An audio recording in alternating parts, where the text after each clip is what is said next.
such a great song. It's hard to cut it off, isn't it? You know, I want to get you home for the hockey game, I guess, but we'll get this done real quickly. And I want to thank so many great friends here, a lot of great governors, a lot of talent. I'm thrilled to be with the Republican governors, and they have done an amazing job. And I look forward to working with each and every one of you as we complete the mission of saving America. They left us a real mess, didn't they, huh? And making our country great again. We're going to do it. We've made a lot of progress. We're given credit for having the best 4 weeks that anybody's ever had as an opening. So now a few hundred more weeks like this, and we're going to be in great shape. But we've had a lot of fun doing it, too. It's a pleasure to do it. We just rip down whatever they've done. It's almost like I want to just do one executive order. Anything he signed is now terminated. It's easier than, you know, point after point after point. I sign and sign. Just do one. Everything he signed is no good, because that's really what basically it's all about. I especially want to thank the chairman of the Republican Governors Association, Brian Kemp, who was fantastic. He was fantastic. We won Georgia by a lot. Where's Brian? We won Georgia by a lot. Where are you, Brian? There you are. We did a great job together, and I appreciate it.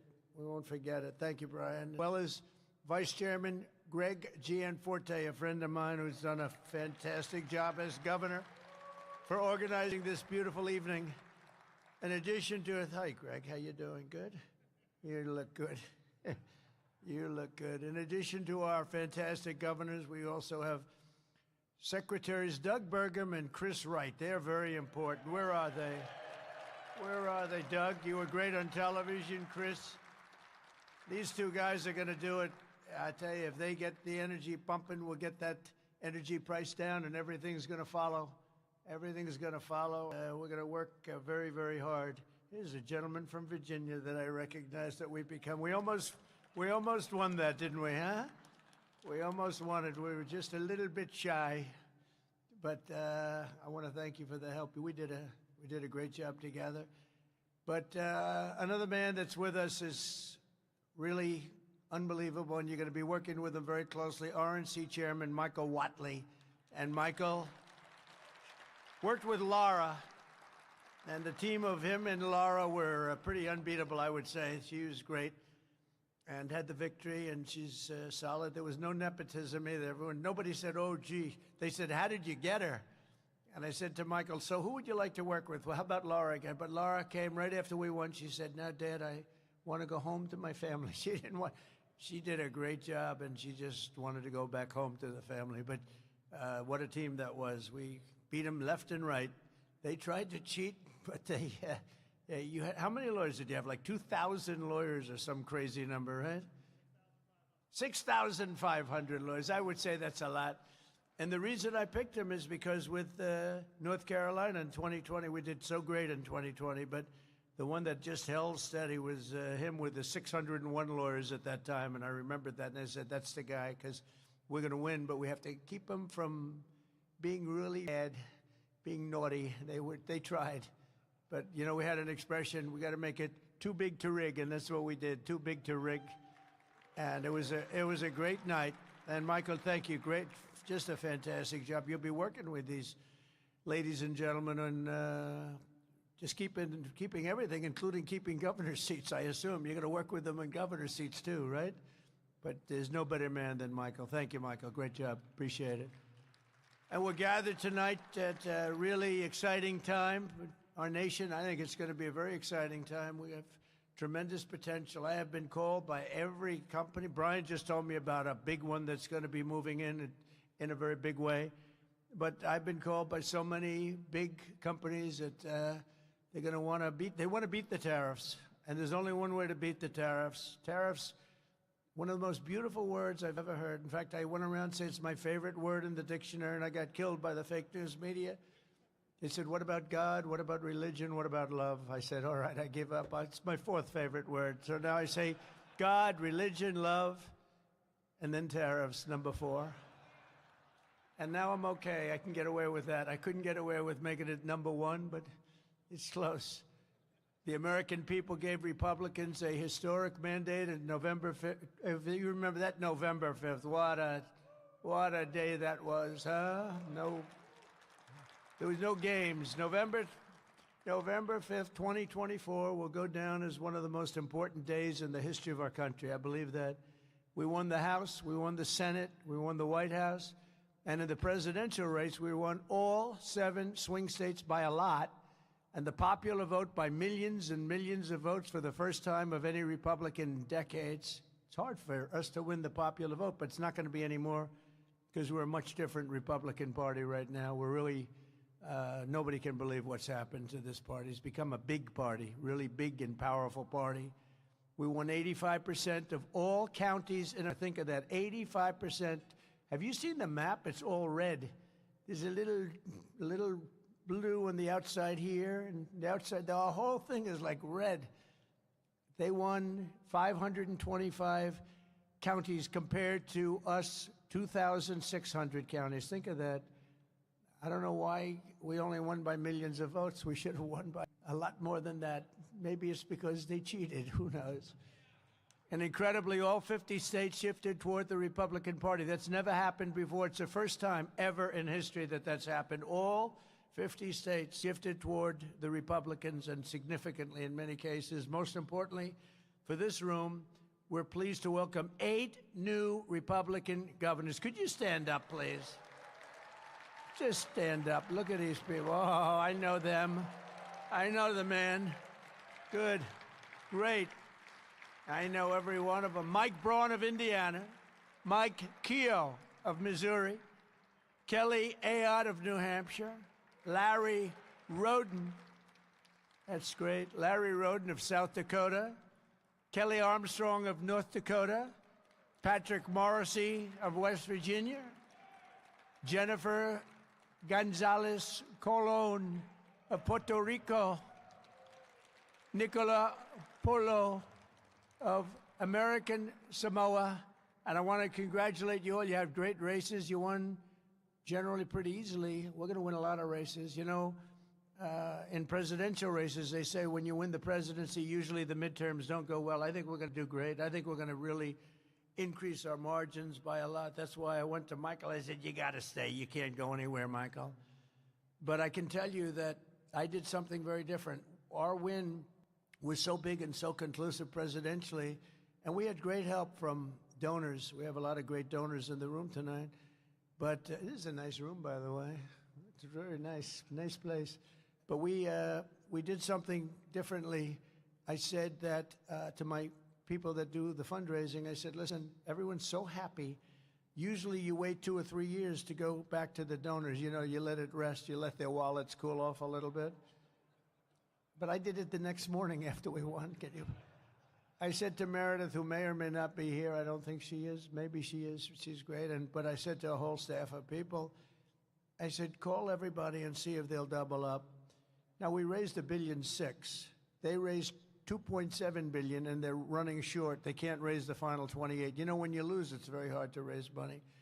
But when you win, it's not so hard.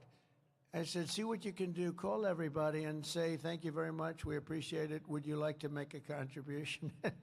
So this was not a good situation, but they fully understood. They were so happy they didn't care.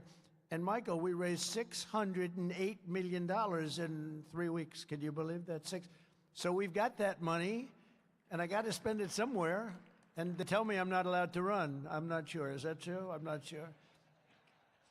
So if I can't spend it on me, I guess that means I'm going to be spending it on some of my friends, right? A lot of my friends. We're going to be running. But think of that. We raised $608 million. Isn't that great? And I think I'll keep going. I'll just keep bugging them, build it up. But it's going to be great. I think we're going to do fantastically. I think the midterms are going to be a big surprise. And it just seems, I don't know what it is. You go back to the last, I think, 8 elections in a row. The midterms haven't been great for the person that wins the presidency. And I think so far we're very popular. I had an approval rating today of 71 and another one of 69. I have not heard of those numbers before. So we're going to fight very hard, because the better I do, the better you do. It makes it a lot easier if we do well, and we're going to keep doing well. With the help of everyone here tonight, the golden age of America has officially begun, and the golden age of just this whole thing, the red states. It's going to be leading the way to making our country richer and safer and stronger than ever before. The red states are going to do good, and the blue states, I don't know, maybe they'll totally disappear off that map. It's like, you know, they don't learn because, you know, like men and women's sports, I say we become the party of common sense. Men and women's sports is not a winner for them. But I saw somebody fighting like hell for the fact that a man should partake in women's sports, a Democrat, a radical left lunatic. And they're still going at it, and we shouldn't really fight them too hard until just about a week before the election. Just let them go. Don't convince them not to. You know, I'm always saying they haven't learned. I don't want to say that. Don't say that. Let them keep going, and then about a week before the election, just blast the hell out of them. It's like in a race, you know, you hang in there, and then you just go, because there's no way. Open borders with prisoners coming in, jails, some of the worst murderers in the world. We had one guy killed 5 people, separately killed 5 different people. This is not going to be a great person for our country, but we had 11,088 murderers right now. Some of them have been already brought back. And you know, when you think about it, transgender, everything, everybody should be transgender.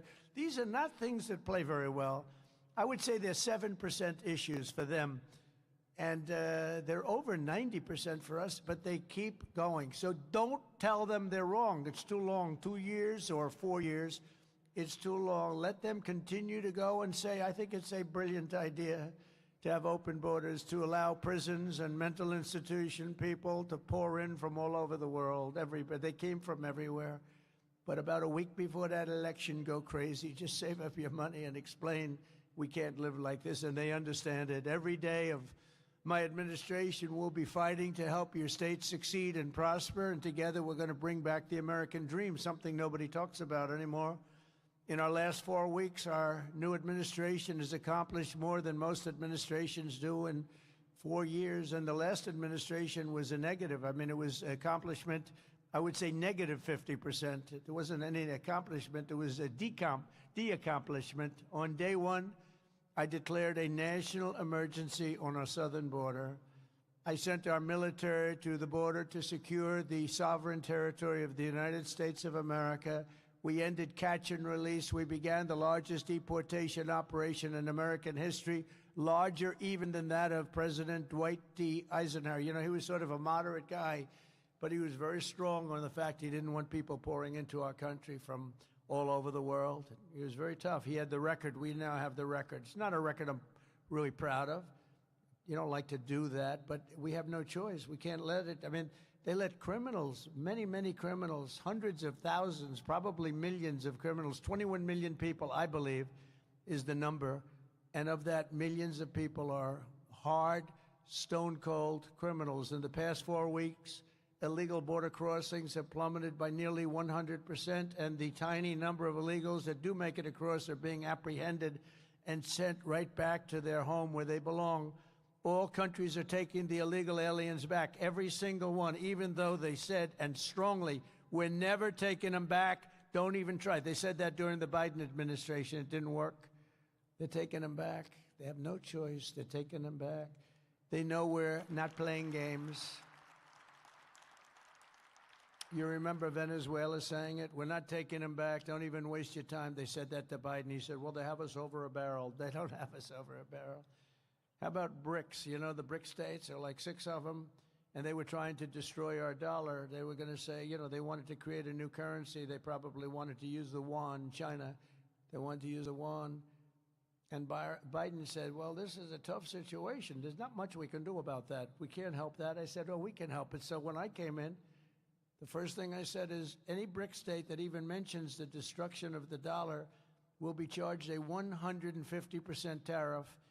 And we don't want your goods. We don't want to partake. And the BRIC states just broke up. I don't know what the hell happened to them. We haven't heard from the BRIC states lately. But he said that wasn't much we could do about it. There was a lot. It took once, and literally, they said, sir, what about the BRIC states? They're going to take over the dollar, the sanctity of the dollar. They're going to create a new currency to rule the world. I said, no, they're not. They said, yes, they are, sir. They said it. I said, no, they're not. Tell them 150% tariff, plus we're not going to do business with them. And that includes China. And all of a sudden, they went to the BRIC states and they said, could I ask you, how do you feel about that? I have no comment on this. I don't know what you're even talking about. It was an amazing turnaround. No, we're not playing games. Just this week, I officially designated the drug cartels as foreign terrorist organizations, including Trendy Aragua and MS-13, which gives us great power. And to facilitate the rapid deportation of the worst criminals that we have anywhere in the world, we've also opened the full capacity of the detention facility at Guantanamo Bay. You know, people don't realize that thing was built, you know, we hear about a few prisoners, and they do have maximum security, but it actually was built for thousands and thousands of people, and we're using, prior to bringing back to their country, we use it for the bad ones, the really bad ones, and so, in some cases, they're so bad, we don't want them to go back to the country. We want to watch them because they'll be able, if they do sneak in, we don't want that. We don't want them anywhere near our country. In addition, we're waging war on Joe Biden's inflation disaster, the worst inflation probably in our history. They say 48 years, which isn't bad, but probably in our history. And to bring down the price of energy, I declared a national energy emergency. It's going to be an emergency. And you know what what we say and what Doug is going to do. Doug, you are so important, you and Chris. You know, Chris is known, and I got this from Doug, as the best energy guy in the entire country. And people were shocked that he wanted to do this. He gave up something tremendous. He was the biggest guy. There was nobody bigger, nobody better. And Chris Wright. Is Chris Wright here? Is he here? Where is he? This guy is, and this is from Doug. I said, Doug, I want to make you the energy czar. And he said, sir, there's one man that blows me away. Right, Doug? He said, his name is Chris Wright. He's much better. I said, I want to see this man. And I met him. And I just agreed immediately that he was far superior to Doug. I'm only kidding. So what I did, we have a weird deal. You know, we have the Department of Energy and the Department of the Interior. And Interior has all of the energy. And Doug has none of the energy, but he's got, Chris has none of the energy, but he got a hell of a good title. But we want the guy with the energy to be able to drill. So we sort of merged them and their friends and everything else. And they've got a thing going on. I think it's going to set records like nobody's ever seen before. So we have the man that controls the energy. We have the man that drills the energy. And now we've put them together. And you're going to see some action. You're going to see something come way down. So thank you. And thank you, Doug. You were really terrific. He was a great governor, by the way. A couple of you may know him slightly. But he was a great governor, did a fantastic job. You know, he made a lot of money in the technology business, sold to Microsoft for a lot of money. I won't tell you how much. I don't want to embarrass him. Some people would say it's a lot. Some people would say it wasn't that much, right? But, you know, when you get close to $1 billion, that's pretty good. And he didn't know much about energy. When he became governor, he became one of the great experts of energy anywhere. We did really an unbelievable job with the state. He did like me. He did well in business, and then he said, let's run for politics. And he did, and they love him in the state. But he was term limited, and I watched him running. He was running against me, but I still liked him. And I said, that guy's got real talent, and he was one of the first people I called. So you're doing a great job, and thank you for leading us to Chris. I'll give you a bigger thank you in 2 years if Chris is as good as you say, okay? But I know he's going to be. Thanks a lot, Chris. Good. Go out there. If we can bring energy down, everything's coming down. You know, the eggs are coming down and the bacon's coming down. Everything is coming down, and that's the biggest thing, the energy. So those two guys are very important. Through the red tape, I've established a National Energy Dominance Council, chaired by the former colleague and your former colleague, Secretary Burgum. He's going to do a fantastic job. We're putting incredible people on it. I withdrew from the one-sided and very expensive Paris Climate Accord. It's a one-way street. You know, under that accord, we pay $1 trillion. Think of it. We pay $1 trillion.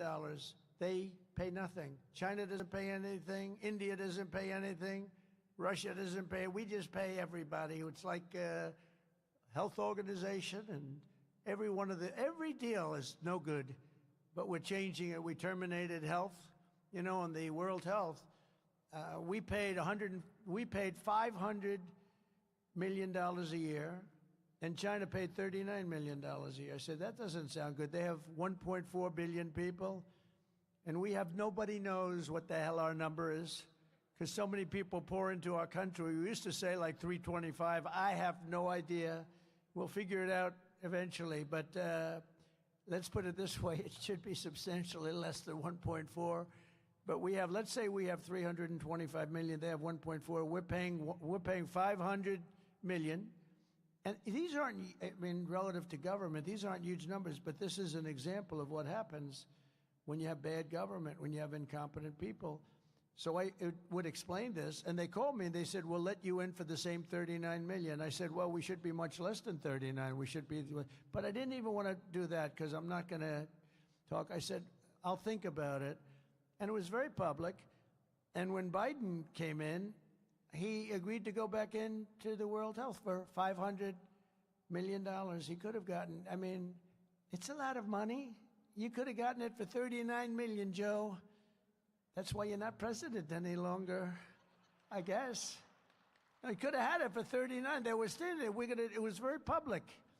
But he took the 500 million instead because he never laid in bed at night sweating, tossing and turning like half of these governors. Not all of them probably, but half of them. It's sweating. How are we going to do a great job? He never did that. But that's just a case study in, how not to run. Because, if we had people at that level that would have negotiated. I bought a plane. It's really two planes, Air Force One. Now, if Boeing would build the damn thing, it would be nice, too. We don't build like we used to. We don't build too fast. I gave the order out about 6 years ago. They're still waiting. Getting a little tired of it. I gave a fixed price deal, but it was $5.7 billion. I negotiated with Boeing. It took about 2 months, and I got the 5.7 down to $4 billion. Actually, 1 penny less than 4. I said, it has to have a 3 on it. And he said, you want from 5.7 to 3? I said, yeah, 3 on it, meaning it has to start with a 3. And after about 2 months of saying, no, no, no, no, it has to have a 3, it has to have a 3, he called up, he said, sir, 3 billion, I want, and this is what happened, 3,999,999,999 and 99 cents, 1 penny less. I said, you have a deal. But we saved $1.7 billion just by negotiating. And in all fairness, most of you can do that, and some of you do it. Some of you do, you have surplus states, you have incredible states, and you have to do that because every time somebody sends you a bill, they expect to be negotiated. And in the past administration, and sometimes I guess in this it happens because people don't care. Elon talks about caring. Caring is very important, and they have to care. If they care, they say, no, I'll pay you. They'll send you a bill for $10,000, and you say, nope, I'll give you 5. And they'll say, no way, no way, no way, and you'll end up paying 6 or 7 or something. But all you have to do is care a little bit and try and get it down. And literally every contract, I think there's not a contract that's sent in government that I couldn't come, and that many of you couldn't cut, and cut very substantially. And boy, what a difference it would make for the government. I terminated the Green New Scam, one of the great scams in the history of our country. I canceled Joe Biden's insane electric vehicle mandate, saving our auto industry from destruction. That was an easy one. And all of this helps to combat inflation and bring down costs. We're bringing down costs way down. We're going to bring up jobs like you haven't seen because the company's pouring in. We're going to have announcements over the next 3-4 weeks that you're not going to believe from some of the biggest companies in the world, and the numbers are staggering. Hundreds of billions of dollars of investment, hundreds and hundreds, trillions of dollars when you add it up, to slash hundreds of billions of dollars in waste and fraud. We're talking about also an abuse. I've created, as you possibly have read just a little bit, the Department of Government Efficiency. And here are just some of the things that we've paid. And we've stopped, and we've gotten the money back. $520 million for a consultant to do ESG, that's environmental, social, and governance investments in Africa. $525 million. $25 million to promote biodiversity conservation and social responsibility behavior in Colombia. $40 million to improve the social and economic inclusion of sedentary migrants. Nobody even knows what the hell it means. $42 million for social and behavioral change in Uganda. $10 million for Mozambique medical male circumcision. We're doing circumcisions in Mozambique. to the tune of approximately $12 million. $14 million for improving public procurement in Serbia. $486 million to the Consortium for Elections and Political Process Strengthening, including $22 million for inclusive and participatory political process in Moldova, and $21 million for voter turnout in India. Why are we caring about India turnout? We got enough problems. We want our own turnout, don't we? Can you imagine all that money going to India? I wonder what they think when they get it. Now, it's a kickback scheme. You know, it's not like they get it and they spend. They kick it back to the people that send it, I would say, in many cases. Many of these cases, anytime you have no idea what we're talking about, that means there's a kickback, because nobody has any idea what's going on there. $29 million to strengthen the political landscape in Bangladesh. Nobody knows what they mean by political landscape. What does that mean? $20 million for fiscal federalism and $19 million for biodiversity in Nepal. $47 million for improving learning outcomes in Asia. What the hell do I care about? We got enough problems. And all of this is terminated. We terminated this stuff, and we're on the track. And by the way, so many others I could read all night long, but so many were so terrible, and some were actually disgusting. And I know you're eating your dinner, so I didn't want to do that. But we're draining the swamp. And, you know, one of them was $100 million for condoms for Hamas. You heard about that. 50 and 50. It's 50 million, and then they decided they needed more condoms, so they sent another 50 million. So it's 100 million condoms for Hamas. But now that's the good stuff. Here's even worse. Social Security. As you know, generally speaking, people don't live to be over 100 years old. We all will, I think, 120, 130, hopefully. But, you know, you hate when you get near that number. It's like, let's hope we can live to length like this. But here's what we're finding and what we found. And these were all found by these computer geniuses. I asked Elon, what trait do these have? You know, they started off with 12 guys, then they had 30 guys, then they had 57 guys. Now they have over 100 guys, and he attracts very young people with high IQs, you know. Some people attract very beautiful people. I think I like them better, actually. But he attracts young people that are brilliant, and they love the country, too. But I said, what do they really have? And the trait that they really have was that they're extraordinary with computers. They can take them. He said they make love to their computer. I said, I don't want to hear about that. Doesn't sound too good. He said they can take apart the most complex computer instruments and literally put them back blindfolded. So when they go into some guy that's ripping off the country by doing some of the things you've just heard or what you're going to hear, they can't be bullshitted. You know, they can't say, oh, gee, there was a mistake. There was a big mistake. And we're finding hundreds of billions of dollars worth of fraud, waste and abuse, but I think fraud will be the number one as we see. But listen to this on the program. There are 4.7 million Social Security members who go and live from 100 to 109. Well, I'll tell you, I know some people that are close to 100. I know one or two that got over that mark. But you don't have millions. 3.6 million people from age 110 to age 119. 3.47 million people from age 120 to 129. In other words, 120 to 129 years old.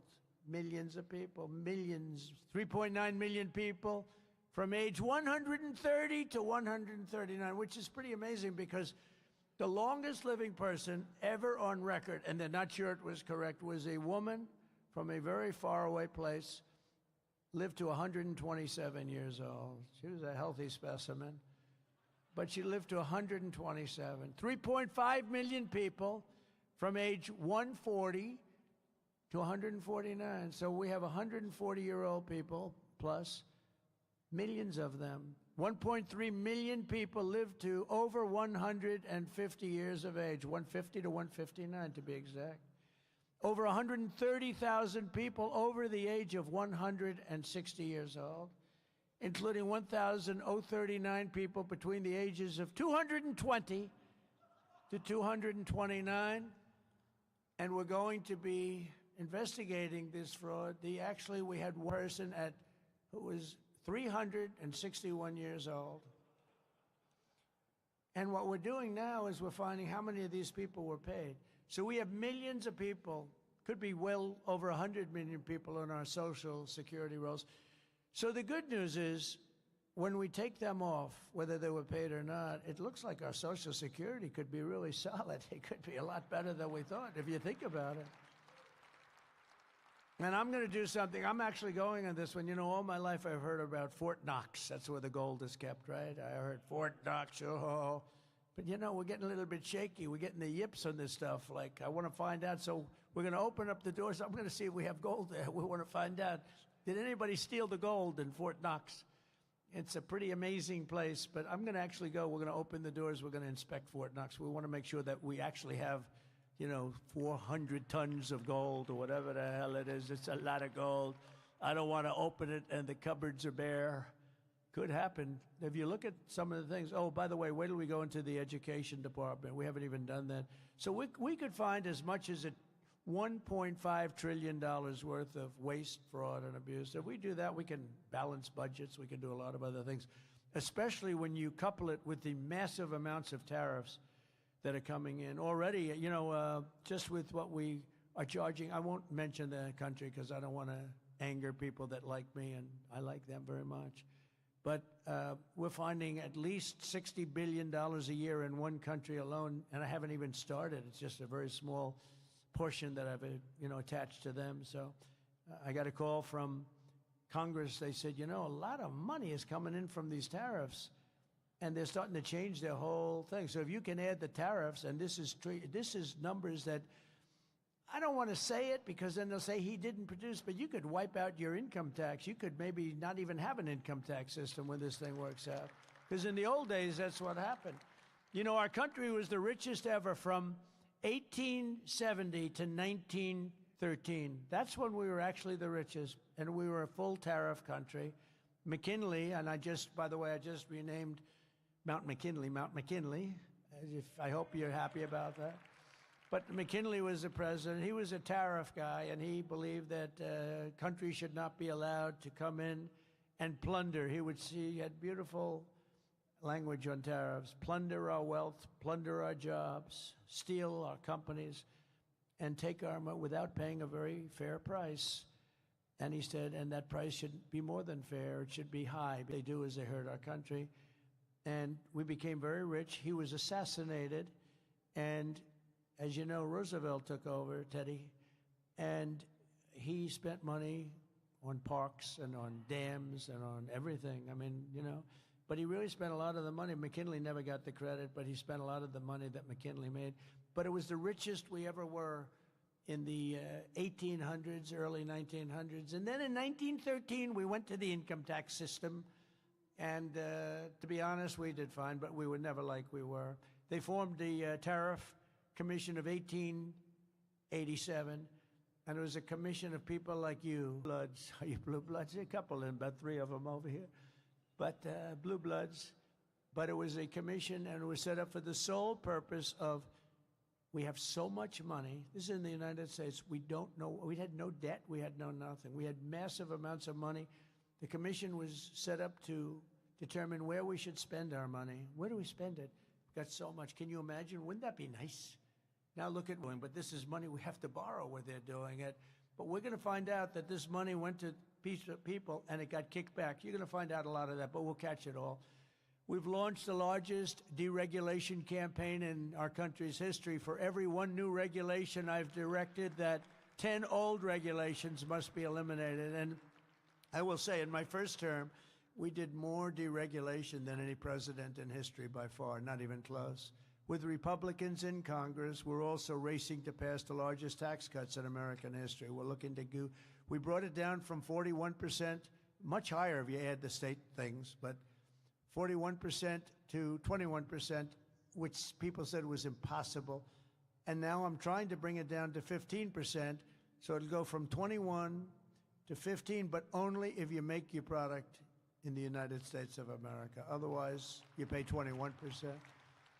That'd be great to protect American auto workers, who, by the way, they're going to be one of the biggest beneficiaries of what we're doing with tariffs, because they just stopped two big auto plants in the middle of construction from being built in Mexico, because they see, when I got elected, they said, oh, this is going to be a problem for us because we have big tariffs going on, and we have tariffs going on autos, and they don't have to pay any tariffs. There is no tariff. All you have to do is build your plant in the United States. They were building plants in Mexico right opposite the border. They're making them in Mexico. They're selling them into the United States with virtually no tax. And they're killing Detroit, all these places are being killed. Now it's the exact opposite.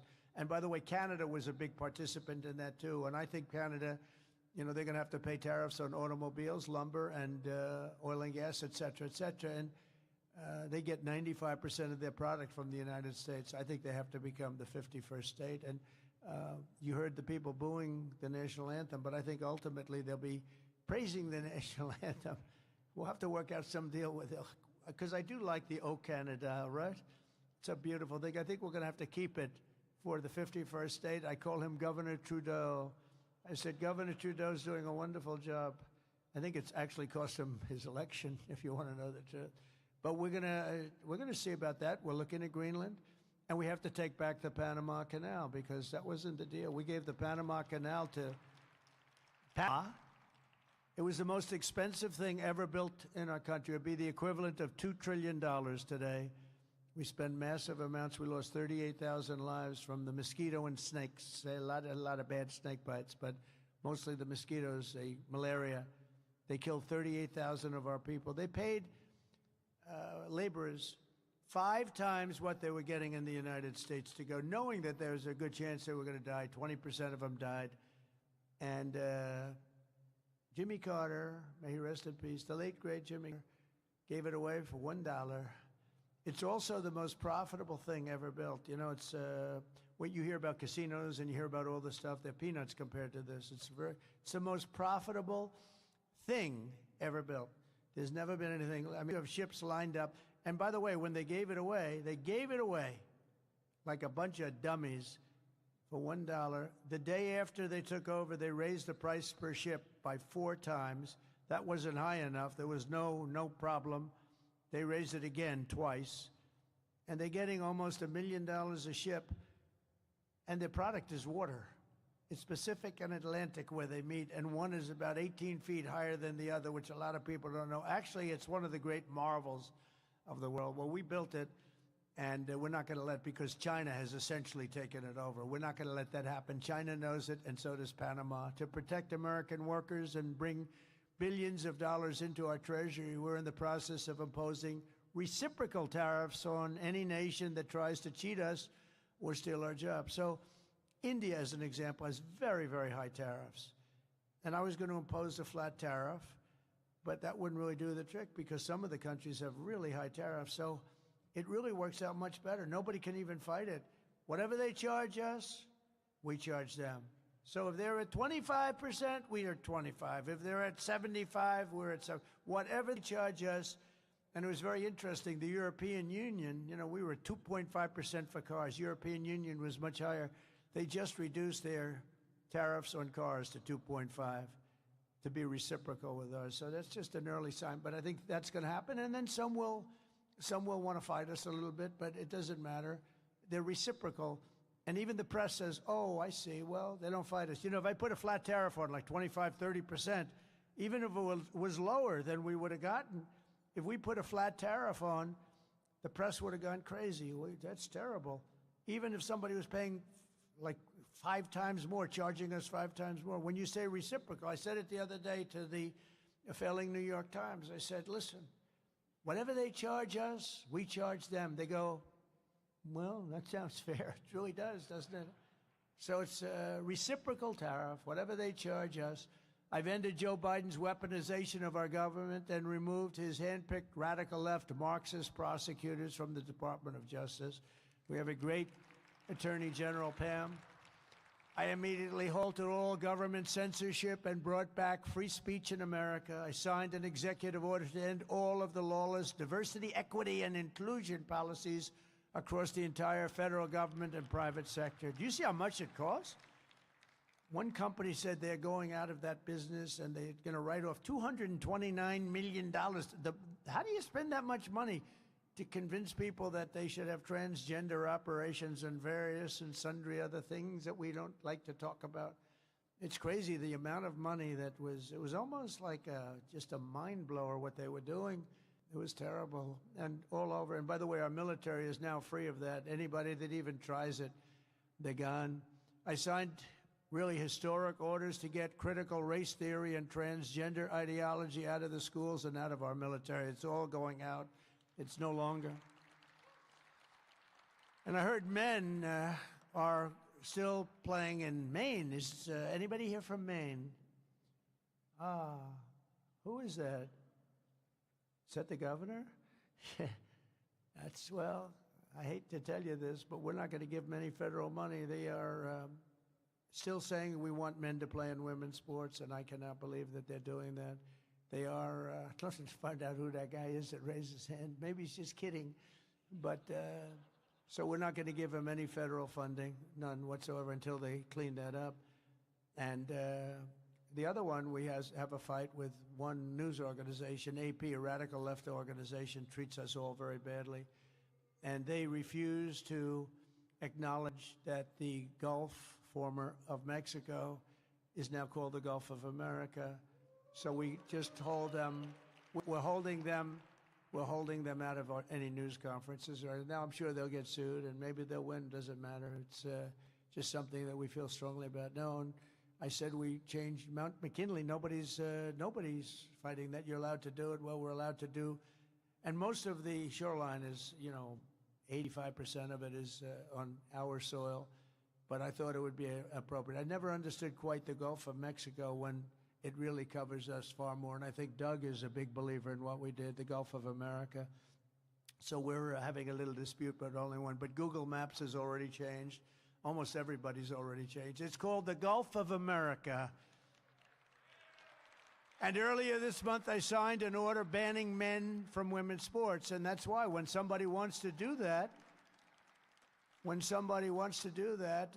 even the NCAA has already complied, and they have sent us a letter. They have fully complied with that. I also proudly banned the use of puberty blockers, hormone injections, you believe this? And other chemical and surgical abusions of all minor youth. Do you believe you have to say that? I mean, it's terrible. Who would believe that we're talking about even these things? Men playing in 10 years ago, 15 years ago, can you imagine? People would say, is he crazy talking about this? And they're still fighting us, but let them fight. As I said, we're going to make universal school choice a very big, strong thing, school choice. And we're working very, very hard to send these schools and education back to the states where they can be properly run. In other words, this really affects the people in this room, but you're going to be running your schools, and who can do worse? Look, they rate them in the top 40. So we just came out with one that we were number 40, but we were number 1 in cost per pupil. And, I mean, I know a lot of the governors in this room. You run a great state, and you'll do great with education. At a much lower price, we're going to give you whatever you need, but at a much lower price. We have people in Washington, D.C. that, in all fairness, in many cases, don't give a damn about your pupils or your students or your states. And they're running everything, and they're running it into the ground. So it came out, we're last in education, but first in cost per pupil. Norway, Denmark, Sweden, I have to tell you, China, and a few others are always in the top 5. And I really believe that 35 or 36 states, and all of you are here, almost all of you are here representing those states, I think you're going to have education that's every bit as good as Norway and Denmark and Sweden and all of them. And then we'll have some laggards, and you know who the laggards are going to be. You just have to look at everything else. But in everything we do, we're putting America first because the Republican Party is now known as the party of common sense. It's a party of common sense, very important. I think it's a very important phrase for you to use. It's all about common sense. We're conservative and, we're a lot of things, but most important thing is we have to use common sense. Thanks in part to the hard work of the people in this room, we're forging a new political majority that is shattering and replacing Franklin Roosevelt's New Deal coalition, which dominated American politics for nearly 100 years.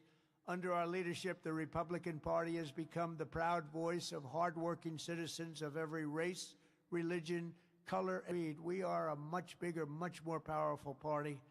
Now is the time for us all to press forward, think big, be bold, and deliver the once-in-a-lifetime reforms our citizens need and really deserve. They've gone through hell for 4 years. Some of them don't even know it. They've been led down a path. They don't even know what they've gone through. As one team, we can make our borders stronger, our communities safer, our schools better, our families happier, our citizens wealthier, and our country freer, freer, freer, and more equal than ever before. We will work together, and we will absolutely, without question, make America great again. God bless you all, and do a great job, and go home and watch the hockey game. It should be interesting. Thank you all very much. Thank you very much. Thank you. Thank you. Thank you, Brian. Thank you. Thank you.